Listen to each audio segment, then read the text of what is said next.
we meet again. You all thought I was gone, but I'm still here. Hi, hello, and welcome, ladies, gentlemen, non-binary friends, and Scotland. You know what you did. You think you can stop me? Welcome to the introduction of a series where I teach all of you, willing or not, the fantastic world of the AV tech. Just so you know who I am, and can be confident in me, knowing that I know what I'm talking about. My name is Robert Gotch, but you can call me Alarac. I've worked in the audiovisual industry for almost 4 years now, and my current title is Field Technician. My accomplishments include maintenance and the installation of countless screens, ranging from small ones that you see outside of little conference rooms to larger, more impressive 85-inch and larger screens. I've done maintenance on screens such as the Times Square Jumbotrons, as well as a whole lot of conference rooms and other audiovisual displays.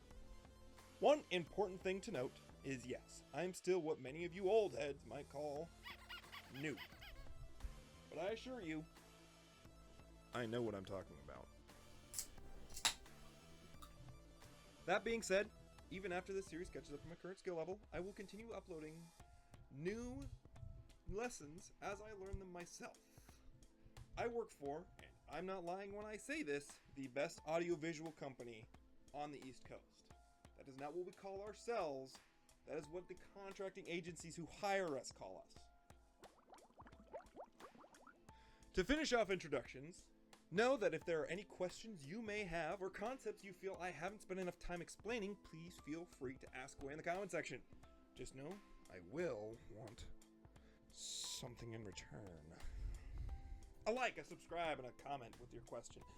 And if I can't answer it in a comment, or enough people have a similar question, I will make use of it as a basis for a future video. With that out of the way, let's get started. To help me, I have this here Target brand whiteboard. If you don't like it, too bad. What is AV work?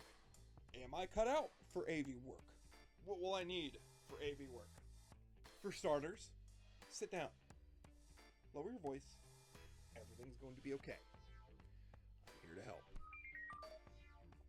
AV, or audiovisual, means anything that involves a digital display, or a TV, and everything that makes noise, like a speaker. A lot of you already have AV experience and you didn't even know it. Did you hook up your PS box to your Smeg Smug television? Congratulations! You did AV work. Did you show your grandma how to change the input on her TV again? That's AV work. Did you accidentally put too much pasta in your boiling water and you were freaking out because it was a $10 box of pasta, and even if you meal prep it, most likely will go bad before you eat all of it, and you're freaking out because you remember your mom warning you about this and you didn't listen to her when she told you, and you just responded with, okay mom, whatever, thinking you would never need to learn how to cook because you suck at planning for the future. Like, how did you think it was supposed to get food? Now, the only thing you know how to cook is pasta with store-bought sauce, and even then, it's not as good because you have no idea what seasonings are. So even if you were to decide to splurge on beef, it still tastes bland. Your life is bland, and all the days merge together. And sorry, that's not AV. That's a personal crisis. Just call your mom and ask her for some recipes. She probably hasn't heard from you in a minute, and I guarantee you, she'd be more than ecstatic to help you with a few easy-to-learn meals. My cat has decided to join us for today's lesson. Audiovisual is getting content from here to here. Keep this in the fucking video! Markers are hard. 9 times out of 10, you can use the cables provided by your device. This is typically an HDMI cable or display cable. This is typically done through HDMI cables.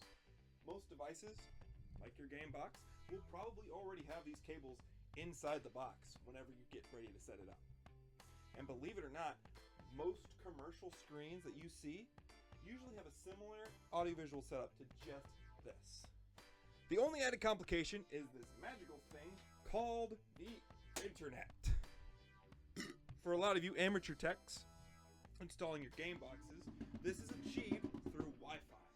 However, for you extreme gamers, you will use another cable called an Ethernet cable. This is universal, believe it or not. and chances are they won't be included in your game box's box of cables. While Wi-Fi is good, Ethernet is better. Instead of a flux connection, which can be disrupted, Ethernet cables are a hard cable, and unless the router goes down, your internet is not going down. I've seen cases where a router will go down and stop emitting a Wi-Fi signal, but every device connected to Ethernet continues to send internet signals. Now, let's say you also want internet for your TV, but your home theater only has one network port behind it. Well, sit down and calm down. It's not that serious. There's a solution. Let me teach you. You can get a device called a network switch. My handwriting is fantastic, can't you tell? A network switch, if you were to plug your network cable from the port behind your screen into the first port on the network switch, and then take 2 additional network cables, which you can buy like Best Buy for like a few bucks, you can connect them each to one of your devices. Now, each one has high-speed, uninterrupted internet. The cheapest network switches typically only have about 4 ports, which, for a small setup like this, is really all you need. Now, here's an even cooler thing. Some of you, more experienced techs, may recognize this. That's right, we just drew a wiring diagram. That's going to be all for this episode. Feel free to like, comment, and on what you would like to know more about. Subscribe to see the next one. I'm currently working on getting a schedule going so I can make more of these as well as other fun content. Stay tuned for next week when we cover how not to get overwhelmed by an IT wreck and the tools that you need to be a good audiovisual technician.